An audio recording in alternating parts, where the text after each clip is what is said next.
What's up, y'all? In this video, I want to take you through the composition, setup, and just a general breakdown of my shots from the World Series video shoot and the World Series itself. Welcome back to the channel, everyone. What is up? Welcome back. Pete here.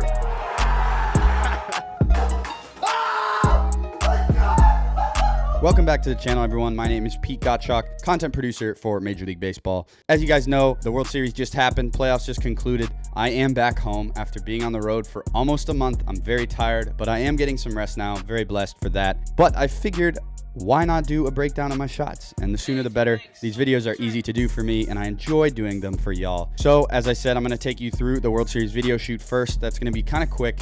And I'm going to keep this a little more quicker, more brief than the last video breakdown we did from the Mets series. Without further ado, let's do this. As I said, I'm starting with the World Series photo shoot, and the purpose of this photo shoot was kind of a marketing initiative to get social stuff, photos first, and then supplement it with videos. And that could be used in World Series recaps. It can be used for just social edits, player edits, whatever it be.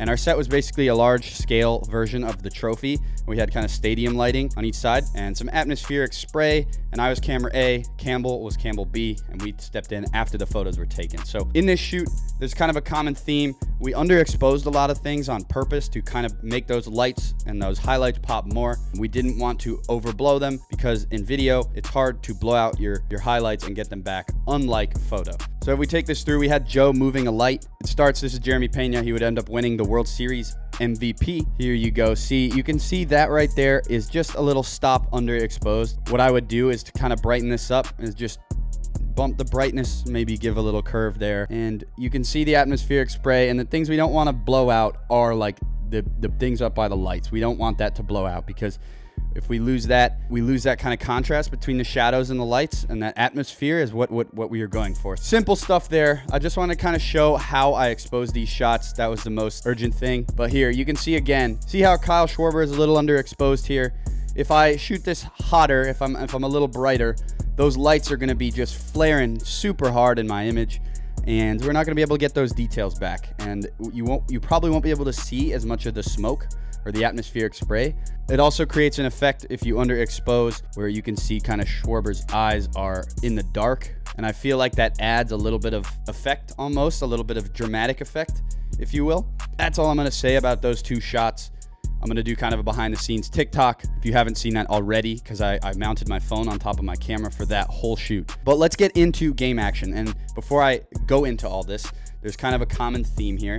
I shot from the outfield, and when I was shooting from the outfield, and I kind of said this in the Mets vs. Braves breakdown, I'm using the crowd a lot. You know, I'm framing things up with the crowd standing up for that home run shot, shooting through things, shooting a little wider than I normally would for a regular season Braves game, or like a day game during the regular season. There's empty seats. You want to try and hide those. Here, it's a packed stadium, so you really want to focus on that. Let's jump in straight into game 3 here. This is the Harper home run in the first inning. Let's jump into game 3 right off the bat. This is the first game in Philadelphia, and this crowd was insane. Pause this shot here. This is the Harper home run from the first inning. You can see McCullers. He's cut off a little bit. Harper's whole body's in it. I like this composition. I'm in 24 frames on a Canon C70, 200 to 400, and I believe I'm at f2 here, zoomed out in 24 frames, like I said. But I wanted this exact shot, and I got it.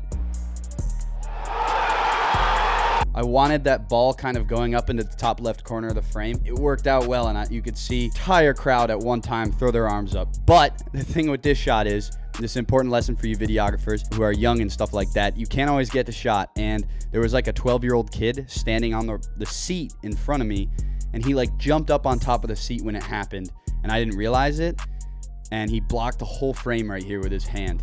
Now, it's still a fine shot, but like if that is uninterrupted, it's a great shot. Same game, same angle from this left field porch, and I'm in slow motion here. And I wanted to go a little tighter. I feel like the slow motion, when it's wider, you can't really see the individual faces of the crowd.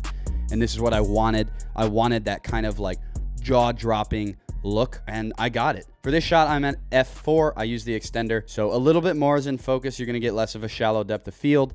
But that's okay, because I wanted to see more of the crowd with their reactions. But if you look after Schwarber leans back, hits that bomb, everyone, their jaws just drop. They're all looking at the ball. And that is probably my favorite shot from the postseason, or one of them. But yeah, this is kind of the overarching concept here is what I was going for this entire World Series. If you guys are frustrated having to shoot in a well that is too packed or you don't have access on the field, there's always a way to get cool content no matter where you are in the stadium, whether you're up high or you're down low. Just use that crowd, use your angles, use your composition, make the player feel real small and in the corner. Just get creative with it. One of my pet peeves is when people complain about, oh, I gotta be on the field, I gotta be on the field. No.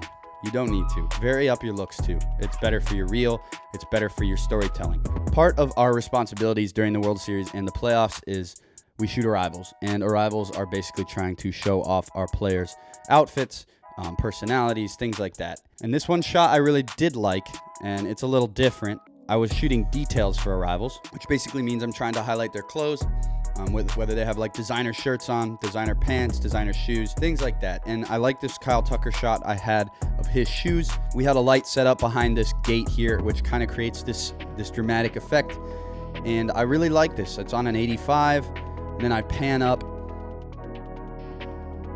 One thing that Kevin Lyles, one of my favorite people, one of my favorite creators in this world, taught me was if you're ever burned out, if you're ever feeling like it's repetitive what you're shooting, whether it's BP or warm-ups or anything, always go tighter. Focus on details. Focus on necklaces, batting gloves, in basketball, shoes, wristbands, tape in the wrists in football, things like that. Focus on things like that, like I did in this arrival shot, because those offer a variability in your shots and your focal lengths, and those details are cool to capture. They go well with the overarching wide shot and things like that.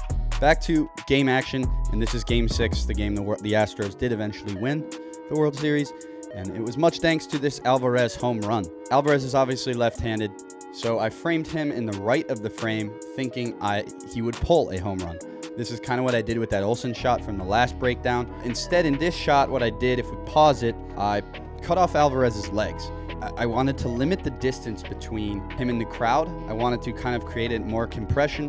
I went as tight as I could on a 600, I believe. I was on 600, which is speed booster gets to F2, which is crazy lens to shoot with. I wanted that kind of wall of fans behind him, and he hit the shit out of this ball, to be quite honest. But we're in 120 here. Make him in the bottom left corner and just destroys it to center field. And look at the crowd in the back. They all throw their hands up at the same time. Everyone's like, holy shit. My favorite part of this shot is Alvarez flipping the bat here.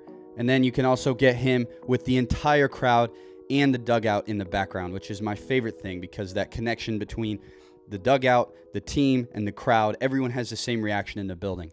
It's the coolest thing in my eyes. And going tight like that, you can see the individual faces and each individual person's reaction to that shot and how it affected their mood and their happiness, which was really cool, I thought. I know this was a brief one. I just wanted to go over my shots from the World Series. I figured it was kind of a little different than going over a regular season game, just considering the access I had. There's no excuse to kind of complain about not being in the well or not being on a field.